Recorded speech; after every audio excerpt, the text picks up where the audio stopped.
Hey guys, be sure to like and subscribe. Today we're going to talk about how you can save big on rents. And a lot of you guys that come over here, the first thing you do is you run out to these apartment complexes when you get into some of these towns that you're going to, like Dumaguete, Cebu, Angeles, and Subic.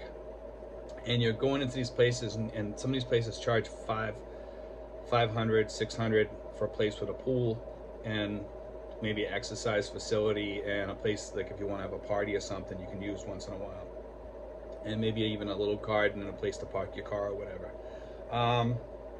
Some of these places are really high. Yes, they are furnished, but you can get a place outside of town, and for what you pay for that apartment, you can buy all your furniture and put in AC and still be saving yourself some money probably. Okay, so most of you guys, if you plan on staying here and not moving around, I tell people stay in an Airbnb for a month and see if you like it in that place. If you got to move around, then that might be for you to pay the 600 or 500 a month for a furnished apartment or whatever. But if you plan on staying in that area for quite a while, it might be worth it for you to go out and buy a little furniture or something, maybe at a furniture maker where you can save yourself some money. But what I want to get into today is more talk about rentals and how to get the cheapest rentals, okay? But I just want to put that out there. Be careful about what you're thinking about, renting, because rent is going to eat up most of your budget if you go the wrong way right away. So I'm here to try to sell you about living small, living cheaper, and not just living small though. In some cases you can live pretty decent and cheaper in other towns out away from the expat areas.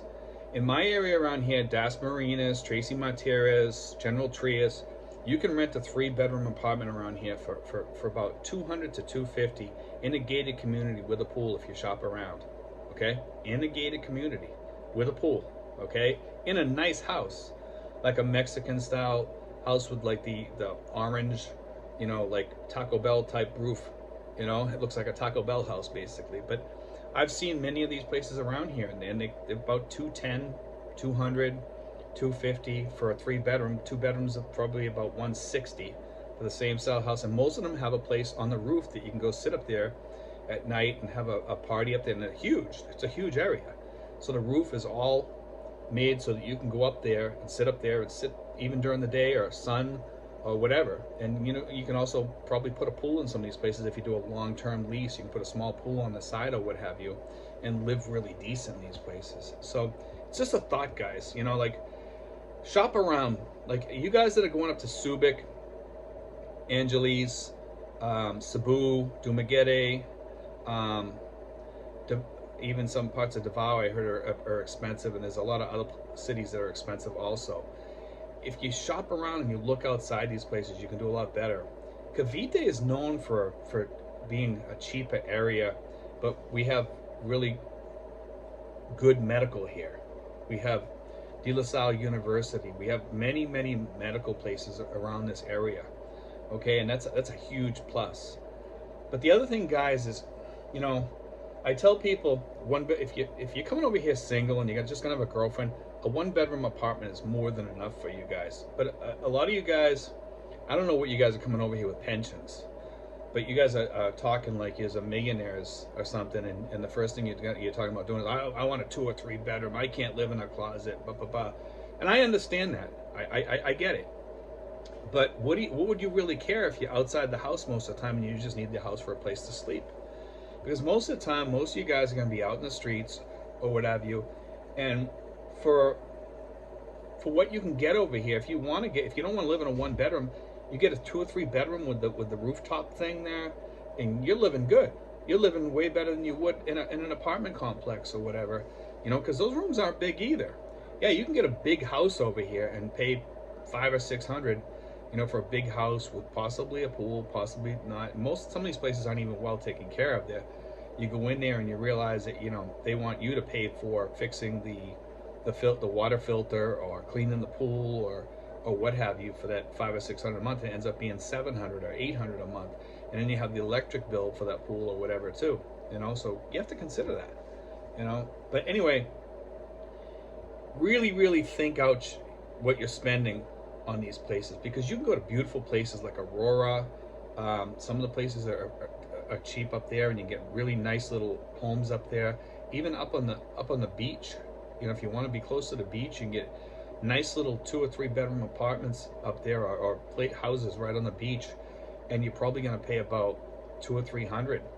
You know, if you shop around, you know, if you stay in the expat communities, if there's a lot of expats in some of these places, because sometimes they get groups of expats, and they say, hey, let's all move to this area, you know, we'll all move up there, we'll all go together. And then what happens is you get like 10 or 20 of them living in that area, and then all of a sudden, next thing you know, there's 50 or 100, you know. And what happens is it starts becoming basically an expat community where they start charging more for everything, and your prices go up. So I recommend getting away from the expat areas, and I have a few people that live in my area, but it's not what I would consider an expat community by any means. And I see a few expats around, we talk once in a while, but for the most part, I don't see that many, you know. And I don't really hang around with that many expats. I hang around mostly with Filipinos. You know, I have a few friends here I have friends at Titan Fitness down the street here, and I have a few other expats in town that I speak with. And I have another guy, Brian, who is one of my subscribers, who we just started hanging out. We're probably going to start hanging out a little bit more.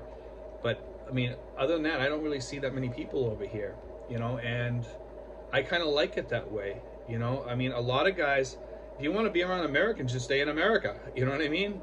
I know some guys want to feel more at home, of course, staying around Americans, and that's okay too, you know. That's fine. I understand that they miss home, but they also want to live over here because it's more reasonable. But I mean, if it's really not that more reasonable if you're paying more to be around those people, okay?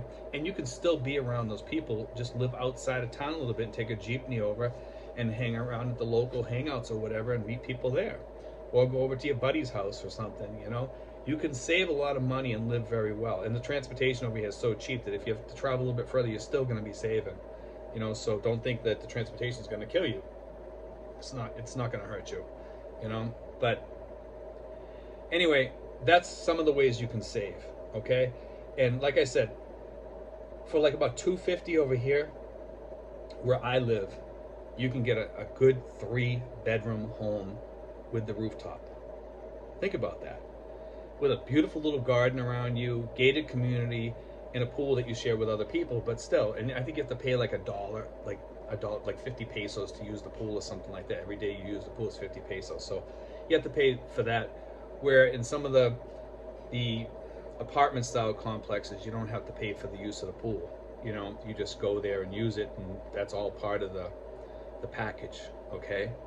So this way here, if you don't use the pool a lot, you don't pay much. But if you have your whole family come over, you know, your wife's family or whatever, your girlfriend's family, they come over and they have a bunch of kids or something like that, hey, they can use the pool. You just pay, go down to the office and pay, and they can use the pool all day or whatever, and it's great, you know. But it's you got to weigh it out, guys, because a lot of you guys are telling me, you know, you want to be able to spend on this and that and this, but then you tell me what your budget is, and it's like, yikes, you know, you want to live in a $500 or $600 place, but you're not barely gonna have any money for food and for forex changes, because the forex goes up and down, guys, you know, and you have to remember that. And if it's taking a big dip right now, so we're losing a lot of our dollars, you know. So when we switch over from dollars to pesos, we're losing, unless that changes, and we're hearing it's still going to go lower. So just keep that in mind, guys. If you guys come over here and you already figured out your budget and you didn't leave a forex change thing in there, you know, then you're going to be doomed from the beginning, okay? And I keep saying that to people. Also, for inflation, you have to consider. So some of you guys are considering a 1-year budget that's only going to be good for 1 year or less, you know, because you're not putting in the forex changes. Because if forex changes 20 or 30%, and it has before, you know, then you're going to be doomed. So keep that all in mind, because you know that might make your rents higher. So what I'm saying of 250, if forex changes by 25% or 30%, that's 30% higher rent you're paying. Okay, so please consider that, guys. When you guys come over here, you're not considering the bigger picture because of the forex. you're saying, well, I want to live big, you know, and I want to have a nice place. And I've seen this in my comments, so I know a lot of you guys, you think because your dollar's gonna go further over here, that you're gonna be able to live like a king on $1,500, let's say. Can you? You can if you look around and you shop and you stay away from the expat areas. That's the best advice I can give you, is to stay away from those expat areas, or stay close but far enough away that it's not going to affect you with their prices. Okay, make sure there's a supermarket in that area. Make sure there's hospitals in your area. Okay, and those, or in medical clinics also, you know, and a good dentist. A lot of the dentists around here are crooked. Not all of them, some of them. And I did a video about this. One of the dentists around here, I walked in and they told me I had a ton of cavities when I just had my teeth checked before I left home. And I went to another dentist afterwards just to get a second opinion, because I couldn't believe that I had that many cavities, like in just a couple of months. You know, and they said, no, you don't have any cavities, Steve. You're fine. And then I told him about the dentist, and he just shook his head, like, wow, you know. And here I am, almost 3 years later. I still don't have any cavities, but these dentists will fill your teeth. They'll drill holes in your teeth even if you don't have a cavity. Some of these dentists. So you need to find good dentists over here. I go to a dentist now at De La Salle University, and he's really, really good. Him and his wife, and I highly recommend going to De La Salle University if you need a dentist, guys. Okay, excellent place to go. Okay. But anyway, guys, God bless. Take care. I hope that helps you guys a little bit with the rental situation over here. And be sure to like and subscribe, guys. Thank you.